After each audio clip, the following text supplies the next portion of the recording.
آیت نمبر 124 اِذْ تَقُولُ لِلْمُؤْمِنِينَ أَلَنْ يَكْفِيَكُمْ أَنْ يُمِدَّكُمْ رَبُّكُمْ بِثَلَاثَةِ آلَافٍ مِّنَ الْمَلَائِكَةِ مُنزَلِينَ۔ اے نبی صلی اللہ علیہ وآلہ وسلم، آپ کہہ رہے تھے اہل ایمان سے، کیا تمہارے لیے یہ بات کافی نہیں ہے کہ تمہارا رب تمہاری مدد کرے 3000 فرشتوں سے جو آسمان سے اترنے والے ہوں گے؟ اس آیت مبارکہ میں پہلی بات تو یہ کہ بدر کا ذکر کیا جا رہا ہے۔ اب ہم یہ دیکھتے ہیں کہ غزوہ احد کی بات ہو رہی ہے اور درمیان میں جو ہے وہ بدر کا ذکر کیوں کیا جا رہا ہے، تو علماء کرام بڑی پیاری بات فرماتے ہیں کہ جب انسان مشکل وقت میں ہوتا ہے تو اگر اس وقت میں وہ اپنے کسی اچھے وقت کو یاد کرتا ہے تو اس اچھے وقت کو یاد کرنے سے انسان کے اوپر بہت زیادہ نفسیاتی اثرات ہوتے ہیں۔ لہٰذا ہم یہ دیکھتے ہیں کہ جب ہم کسی مشکل وقت میں ہوں اور اگر ہمیں اپنا اچھا وقت یاد آ جائے تو ہم کہتے ہیں کہ چلیں اللہ تعالیٰ نے ہمیں وہ وقت بھی تو دکھایا تھا، تو اس وقت کی جو تکلیف ہوتی ہے وہ کم ہونے شروع ہو جاتی ہے۔ اور خاص طور پہ اگر کوئی انسان جب ہمارے ساتھ برائی کرتا ہے تو اگر ہم اس کی کوئی اچھائی یاد کر لیں، اور بالخصوص جب میاں بیوی کا آپس میں رشتہ ہوتا ہے تو شیطان وہاں پہ کچھ زیادہ ہی اپنی جو ہے وہ چستی پھرتی دکھا رہا ہوتا ہے۔ تو جب لڑائی ہو جائے، کوئی بات ایک دوسرے کی بری لگے، تو اس وقت میں انسان یہ سوچے کہ یار اس نے میرے ساتھ یہ اچھائی بھی تو کی تھی، کبھی اس نے میرے ساتھ یہ خدمت بھی تو کی تھی۔ تو گویا کہ اس سے انسان کی نفسیات کے اوپر کیا اثر پڑتا ہے کہ اس کے لیے اس وقت اپنے جذبات کو کنٹرول کرنا آسان ہو جاتا ہے، خوش رہنا آسان ہو جاتا ہے، غم کی کیفیت کے اوپر غالب ہونا آسان ہو جاتا ہے۔ تو گویا کہ ایک طرح سے ایک نفسیاتی ٹیکٹس یہاں پہ بتائی جا رہی ہے کہ یاد کرو اس وقت کو کہ جب تم بدر میں تھے تو اللہ پاک نے کیسے تمہاری مدد کی تھی، تو اب تم بھی وہی ہو، اللہ تعالیٰ کی ذات بھی وہی ہے اور اسٹرگل بھی وہی ہے، کوشش بھی وہی ہے، تو گویا کہ اب بھی اللہ تمہارے ساتھ ہی ہیں۔ تو اس سے مسلمانوں کا غم ہلکا کرنا مقصود تھا۔ پھر آیت مبارکہ میں یکفیہ کا لفظ جو استعمال کیا گیا ہے، جو کہ کفا سے، اور کفا کا مطلب ہوتا ہے ضرورت کو پورا کر دینا اور ضرورت پورا کرنے کے بعد مزید دینا۔ اور یمدکم کا لفظ جو ہے یہ مد سے ہے، جیسے کہ ہم تجوید میں پڑھتے ہیں کہ مد کسی چیز کو دراز کرنا، کھینچنا۔ دوسرا اس کا معنی ہوتا ہے کسی چیز کا مختلف فیزز میں دینا، ایک وقت میں دیا، پھر کسی دوسری سچویشن میں کسی اور طرح سے دیا، ایک حالت کے بعد کسی دوسری حالت میں بھی مسلسل اللہ تعالیٰ کا دیتا رہنا۔ تو گویا کہ اللہ تعالیٰ تمہارے لیے کافی ہیں کہ تمہیں جو دے رہے ہیں اس سے بھی کہیں زیادہ دیں گے اور مسلسل دیتے رہیں گے اور حالات کے بدلنے کے ساتھ دیتے رہیں گے۔ اب کس چیز کی دینے کی بات کی جا رہی ہے؟ فرشتوں کی دینے کی بات کی جا رہی ہے،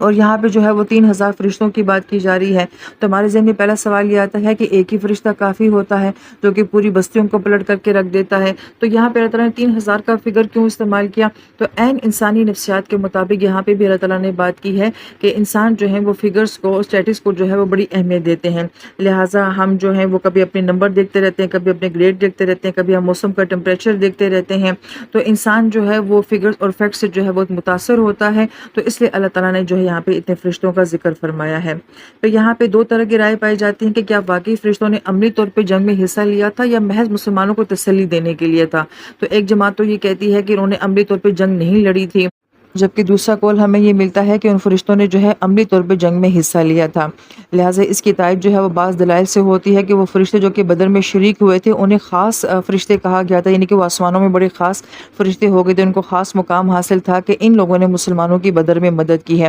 اور ایک روایت ہمیں یہ بھی ملتی ہے کہ یہ فرشتے جو ہیں وہ تیسرے آسمان سے نازل ہوئے تھے، اور کچھ صحابہ کرام نے بھی فرشتوں کو دیکھنے کی جو ہے وہ شہادت دی تھی۔ اور سعید بن حذیل تعالیٰ عنہ جو کہ بعد میں نابینا ہو گئے تھے، مگر وہ فرماتے تھے کہ میں تمہیں وہ جگہ اب بھی بتا سکتا ہوں کہ جہاں میں نے فرشتوں کو دیکھا تھا۔ ابو جہل نے عبداللہ بن مسعود رضی اللہ عنہ سے مرنے سے پہلے کہا تھا کہ تم نے مجھے نہیں مارا بلکہ مجھے کسی اور نے مارا ہے۔ تو صحابہ کرام نے جب لاشوں کو دیکھا تھا کافروں کی، تو ان کے جسموں کے اوپر عجیب قسم کے نشان تھے جو کسی برننگ میٹل سے جو ہے جسم پہ نشان بنتے ہیں، ایسے ان کے جسموں کے اوپر نشان تھے۔ بہر اس طرح کی بہت ساری روایات ہمیں ملتی ہیں کہ جہاں صحابہ کرام فرماتے ہیں کہ ہم اگر تلوار اٹھاتے تھے یا ہم دشمن کے اوپر حملہ کرنا چاہتے تھے، اس سے پہلے ہی ان کی گردنیں کٹ جاتی تھیں اور ان کے جسموں پہ جو ہے وہ زخم کے نشان آ جاتے تھے۔ تو اس سے یہ پتہ چلتا ہے کہ فرشتوں نے عملی طور پہ جنگ میں حصہ لیا تھا۔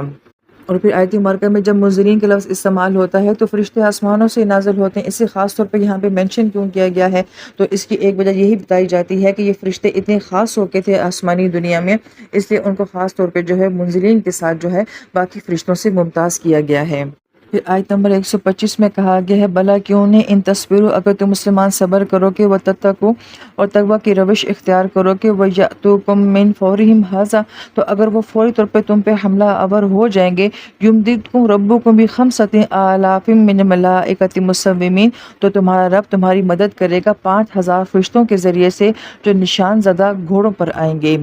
اس آیت مبارکہ میں دو خوبیوں کے ساتھ فرشتوں کی تعداد بڑھائے جانے کو جو ذکر کیا جا رہا ہے، اس کی وجہ علماء کرام یہ فرماتے ہیں کہ انسانی نفسیات میں فکر کی بہت اہمیت ہوتی ہے تعداد کی زیادتی سے، تو گویا کہ وہ ایک طرح کی تسلی اور سکون جو ہے وہ محسوس کرتا ہے، تو اس لیے فرمایا کہ یہ فرشتوں کی تعداد جو ہے وہ بڑھ بھی سکتی ہے۔ اور اس کی وجہ یہ بھی بیان کی جاتی ہے چونکہ دشمنوں کی تعداد بہت زیادہ ہے، اور یہی چیز جو ہے شیطان کی طرف سے وسوسوں کی صورت میں، خیالات کی صورت میں آ رہی تھی کہ وہ دگنے ہیں، وہ زیادہ ہیں اور تم کم ہو، تو اللہ تعالیٰ نے بالکل اس کا اپوزٹ جو ہے وہ حل بتایا کہ اگر وہ زیادہ ہیں تو اللہ تعالیٰ آسمان سے فرشتے بھی زیادہ تمہاری مدد کے لیے اتاریں گے۔ لیکن یہاں پہ کنڈیشن کیا گیا اس بات کو دو خوبیوں کے ساتھ کہ اگر تم صبر کرنے والے ہوگے اور اگر تم تقوی اختیار کرنے والے ہوگے،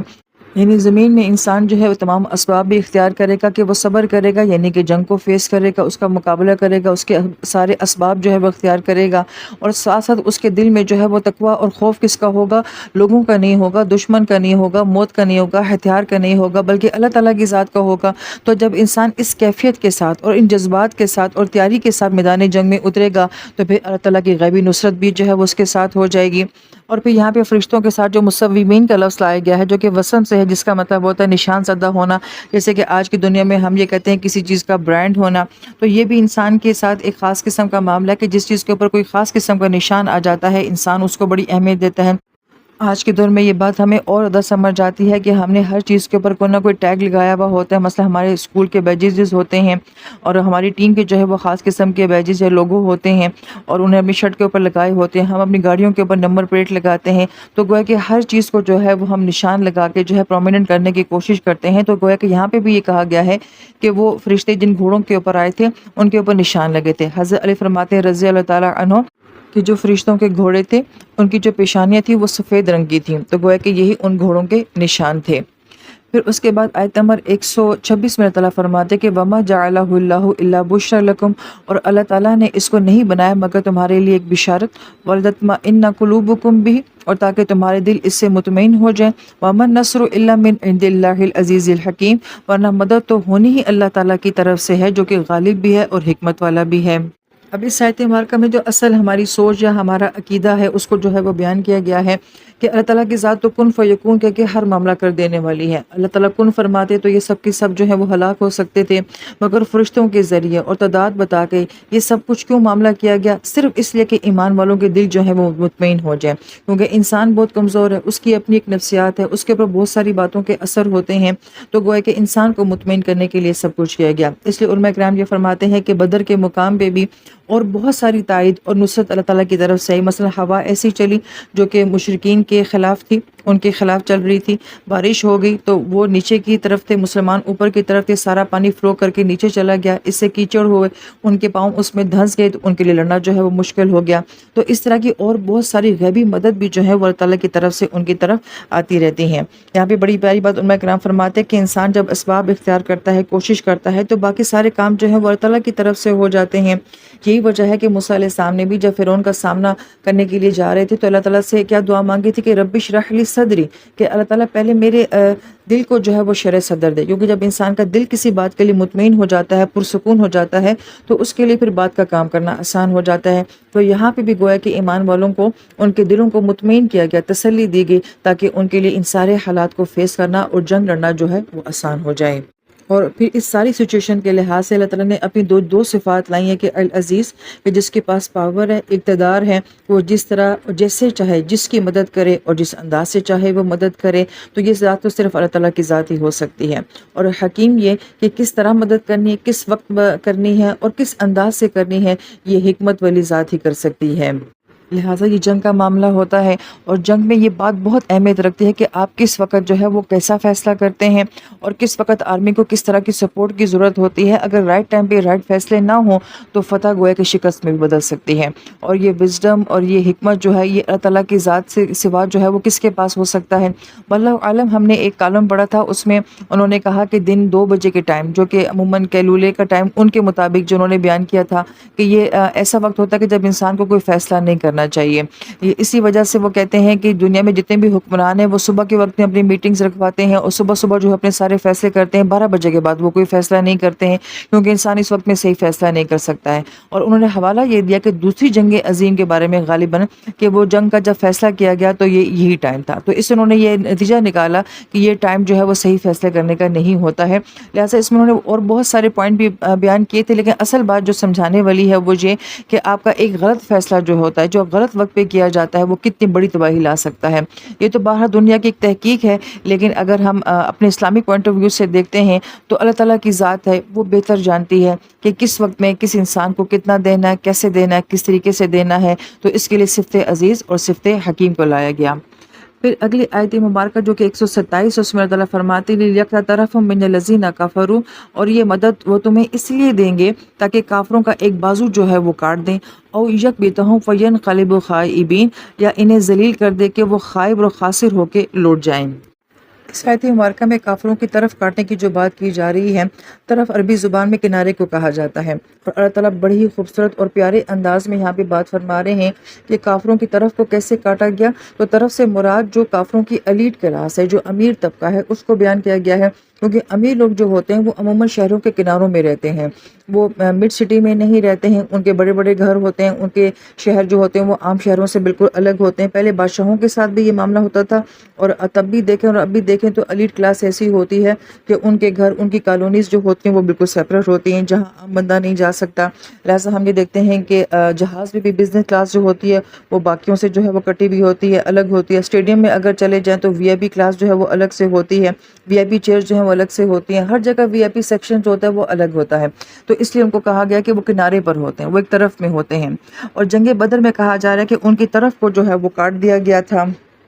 تو جنگ بدر میں 70 بڑے سردار جو ہے وہ مارے گئے تھے، اور اس سے بہت اثر جو ہے وہ مکہ کے اوپر پڑا تھا. یہاں تک ایک طوائف جب مکہ سے نبی علیہ السلام کے پاس آتی ہے تو وہ کہتی ہے کہ مکہ تو ویران ہو گیا ہے، کہ وہاں پہ تو بڑے بڑے سردار جو ہیں وہ مارے گئے ہیں، تو کوٹھے سے جانے والے ہی دنیا سے چلے گئے، تو ہمارا تو سارا کاروبار جو ہے وہ ٹھپ ہو گیا ہے. تو گویا کہ بدر نے اس طرح سے ان کی کمر تو جو ہے وہ توڑ دی تھی.